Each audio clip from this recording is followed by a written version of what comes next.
In Festive Road, people were going about their business as usual.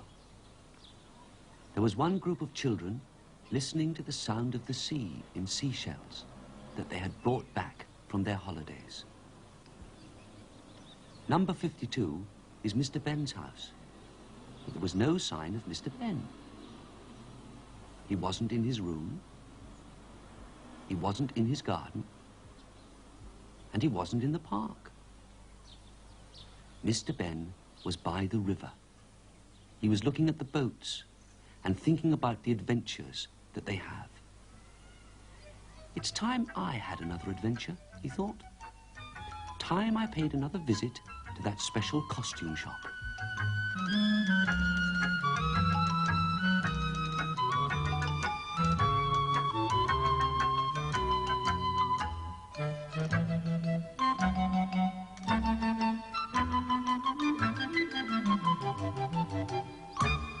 Inside the shop, as if by magic, the shopkeeper appeared. "Good morning, sir," he said. "What would you like to try today?" "Is that a frogman's underwater outfit?" said Mr. Benn. "Yes," said the shopkeeper. "Try it on." Mr. Benn took the outfit into the changing room. He quickly changed, and then he tried the special breathing tube that he had to use to swim underwater. Then he looked for the other door, the door that could lead to an adventure.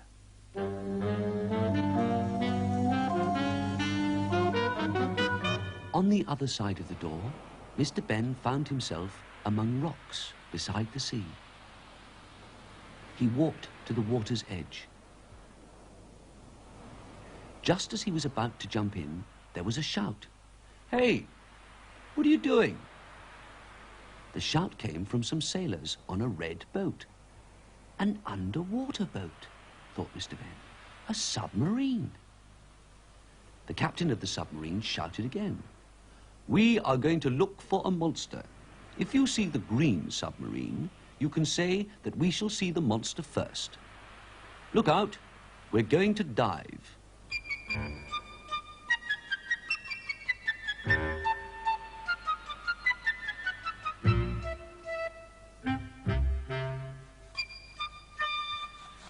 The crew climbed into the submarine.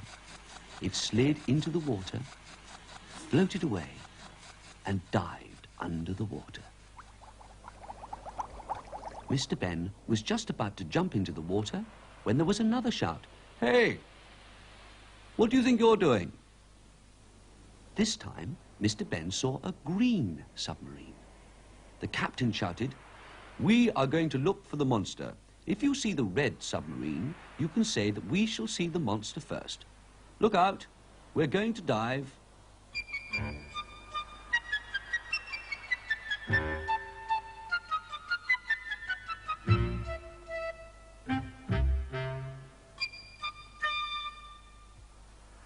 Further along, Mr. Benn met an old sailor who said, "Hello, are you looking for the monster as well?"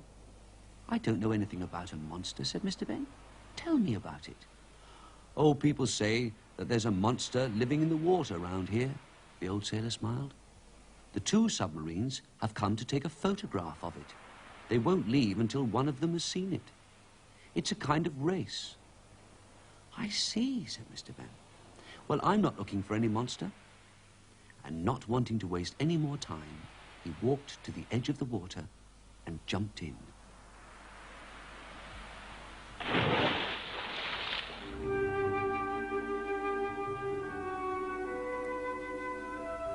Swimming beneath the water was like being in a different world. Mr. Benn was happy to swim about, just looking at the fish.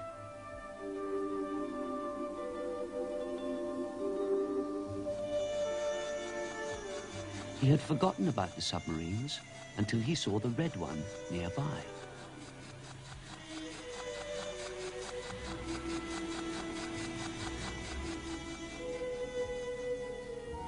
A little later, he met the green submarine. Those submarines are a nuisance, thought Mr. Benn, and he swam to the bottom of the sea to watch the creatures there. A seahorse,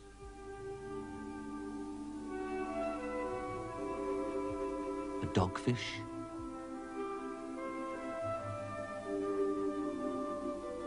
and all sorts of creatures.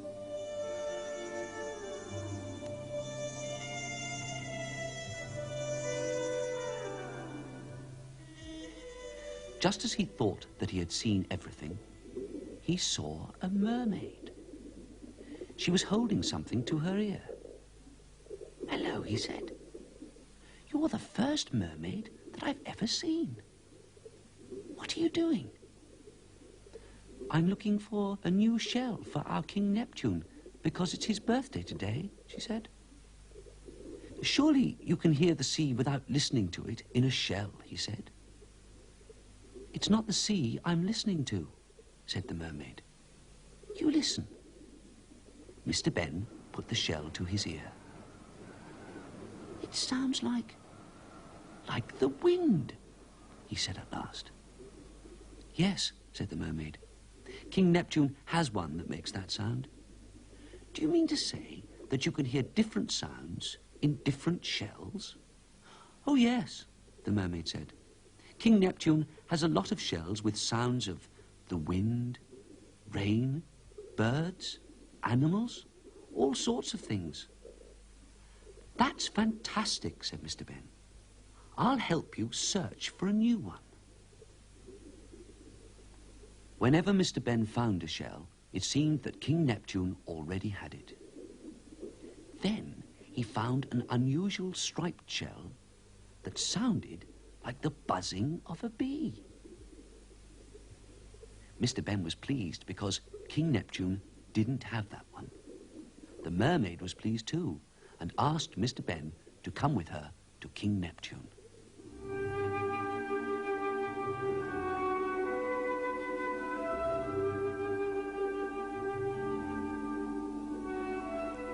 Eventually, they came to King Neptune's cave. The king smiled when they said happy birthday to him, and he was delighted with the new shell. Beside King Neptune was a huge animal. Mr. Benn looked at the huge animal and asked the king, "Is that the monster that the submarines are looking for?" "Yes," said the king. "It's my pet monster. Those submarines are a nuisance. They frighten him. We can't go out because of them. I wish they would go away and leave us in peace." They all sat down. "Poor King Neptune," said the mermaid. "It's not a very nice birthday for him."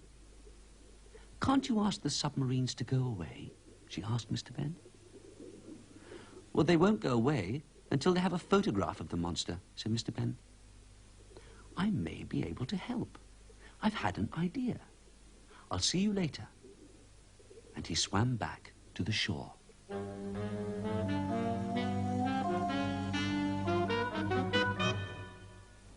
Once ashore, Mr. Benn soon found the green submarine.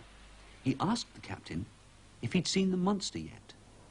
The captain said no, he hadn't. "You've probably frightened it away," said Mr. Benn. "Now, if you dressed up your submarine to look like a monster, it wouldn't be frightened and would come close enough for you to photograph it." The captain thought that was a good idea and told the crew to make a monster costume to cover the submarine.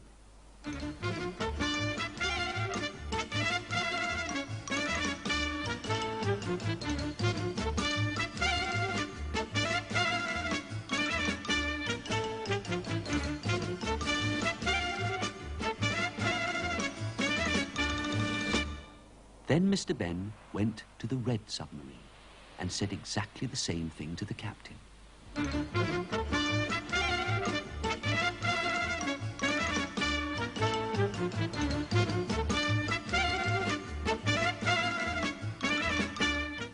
As soon as they were both gone, Mr. Benn swam back quickly to King Neptune's cave.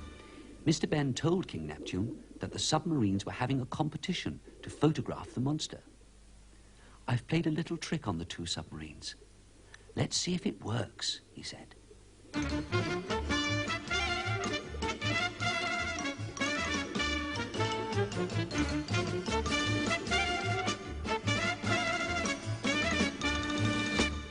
Mr. Benn led the way, and they hid behind a huge pile of rocks. "Now watch," said Mr. Benn. In the distance, they could see a monster. "That's really the red submarine in a monster outfit," said Mr. Benn. Another monster appeared. "That's the green submarine," said Mr. Benn. The two submarine monsters swam around, taking photographs of each other.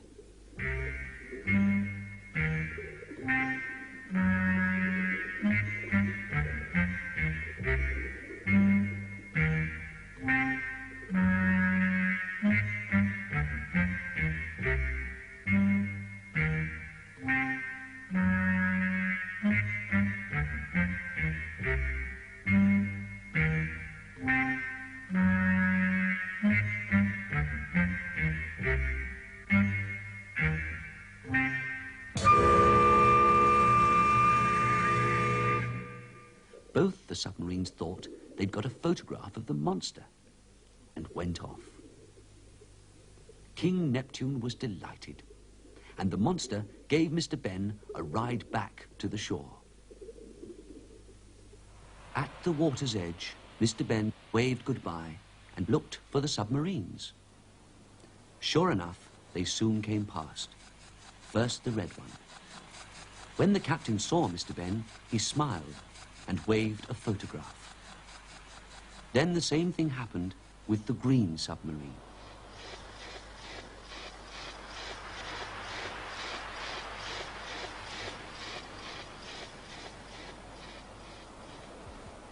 Suddenly, a man appeared on the rocks beside Mr. Benn and said, "Well, they both have their photographs.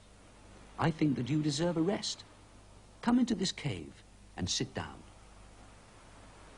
Mr. Benn walked into the cave and, just as he'd expected, found himself back in the changing room of the shop.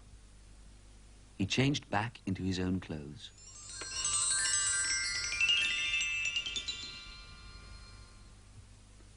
Mr. Benn returned the underwater outfit and thanked the shopkeeper, who said, "Look, there's a seashell stuck to this outfit, sir. Do you want to keep it?" "Thank you," said Mr. Benn. "It will make a good souvenir." Back in Festive Road, things were as busy as usual. There was one group of children saying "Happy Birthday" to a boy and looking at his presents.